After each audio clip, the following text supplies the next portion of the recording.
Советот донесе одлука со која што го овластува градоначалникот на општина Прилеп, господин Отилија Јовановски, да поднесе барање до комисијата која што работи во рамките на Министерството за образование и наука за одредување на видот на настава која што би се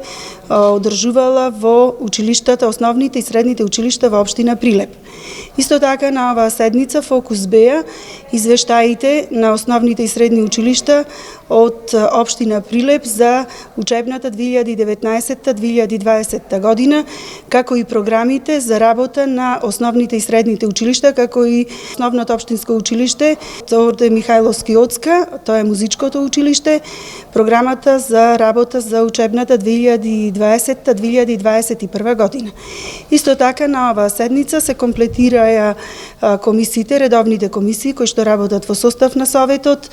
и се донесоа голем број на одлуки за бесправно изградени објекти на граѓаните на општина Прилеп. До 10 според препораките на Министерството за образование и Комисијата за заразни болести, до 10 од секој нареден месец, секој училиште доставува барање за настава со физичко присуство. Меѓутоа, пред да доставиме барање за настава со физичко присуство, училиштето треба да исполнува одредени услови за физичко присуство, за да може тоа да биде комплетно реализирано. Ние во училиштата спроведивме анкета каде што ги прашавме родителите дали се за физичко присуство или за онлайн настава. Голем дел, скоро 75% во средното општинско училиште Орде Чопела и како што гледам на локално ниво околу 85% од родителите се изјаснија за физичко присуство. Физичко присуство се побара во тие училишта кои што исполнуваат услови за физичко присуство, а во останатите наставата ќе се одвива онлайн. Во тек е обука за новата национална платформа која што изработи Финки по барање на Министерството за образование, која што е револуционерна,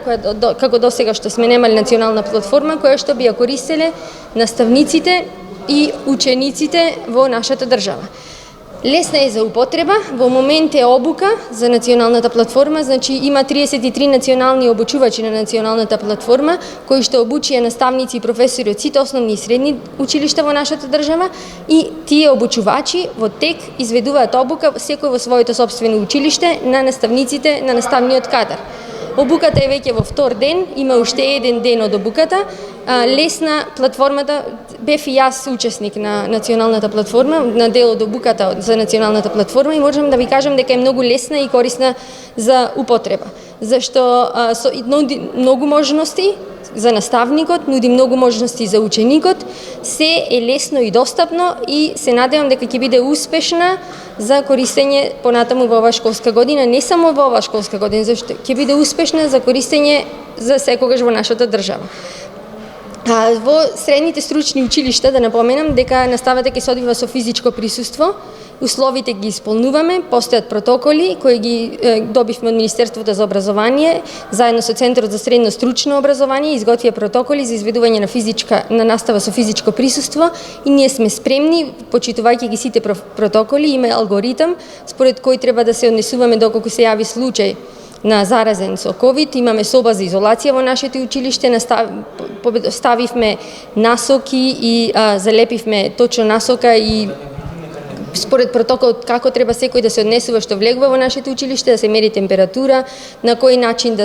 каде да влезат, каде да излезат, значи има насока за влез и за излез во училиштата, по еден ученик треба да седи на клупа, значи има протокол според кој сите училишта ќе се однесуваат за да може да се одвива наставата непречено во новата учебна година.